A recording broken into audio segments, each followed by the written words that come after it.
आज बात करेंगे उस रहस्यमयी न्यायाधीश की जिसका नाम सुनते ही लोग सहम जाते हैं, यमराज।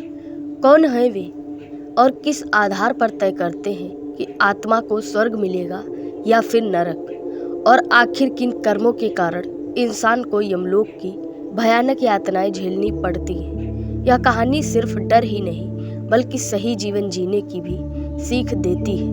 वीडियो को अंत तक देखिएगा। और हाँ, अगर आपने हमारा पिछला वीडियो नहीं देखा तो उसको भी जाकर देख सकते। पुराणों के अनुसार यमराज मृत्यु के देवता और न्याय के स्वामी। वे न केवल मृत्यु का समय तय करते हैं बल्कि आत्मा के कर्मों का हिसाब भी रखते हैं। चित्रगुप्त उनके सचिव हैं जो हर अच्छे बुरे कर्म का लेखा जोखा रखते हैं। मरने के बाद आत्मा यमदूतों के साथ यमलोक पहुंचती है और जहां कर्मों का न्याय होता है। हिंदू दर्शन में कहा गया है, जैसा कर्म वैसा फल।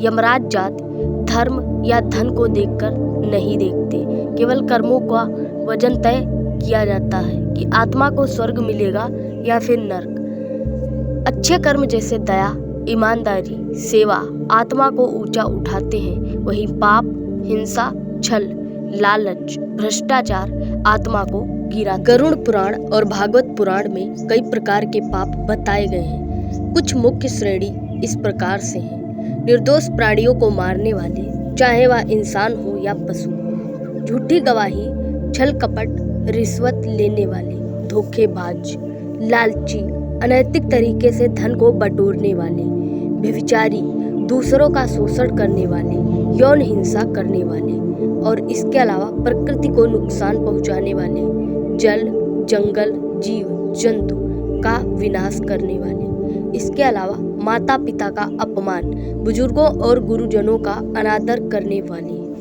नरक के प्रकार कुछ इस प्रकार से हैं। शास्त्रों में लगभग 28 से अधिक नरक वर्णित, जिनमें से कुछ उदाहरण हैं। रौरव नरक हिंसक व्यक्तियों के लिए, कुंभीपाक नरक दूसरों को दर्द देने वालों के लिए, अंधकूप नरक झूठ और विश्वासघात करने वालों के लिए। प्रत्येक नरक आत्मा को उसके पाप के अनुसार अनुभव कराता है ताकि वह शुद्ध होकर अगला जन्म ले सके। चित्रगुप्त आत्मा का पूरा बही खाता प्रस्तुत करते हैं। यमराज गवाहों और कर्मों के आधार पर निर्णय लेते हैं। अगर पुण्य अधिक है तो आत्मा स्वर्ग या मोक्ष की ओर जाती है। पाप अधिक होने पर नरक में भेजा जाता है, लेकिन यह स्थायी नहीं होता।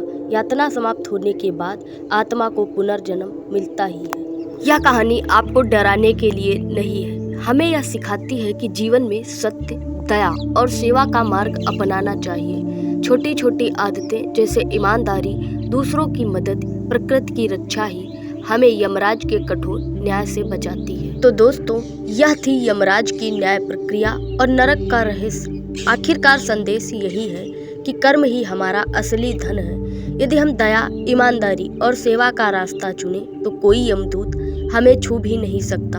अगर आपको वीडियो पसंद आया हो तो लाइक, शेयर और सब्सक्राइब करना ना भूलें। घंटी का भी बटन दबाएं ताकि अगले वीडियो का नोटिफिकेशन आपको तुरंत मिले। और हाँ, कमेंट में एक बात जरूर लिखना कि आपको इनमें से कौन सा भाग पसंद आया। धन्यवाद। जय हिंद। मिलेंगे जल्दी ही। राधे राधे।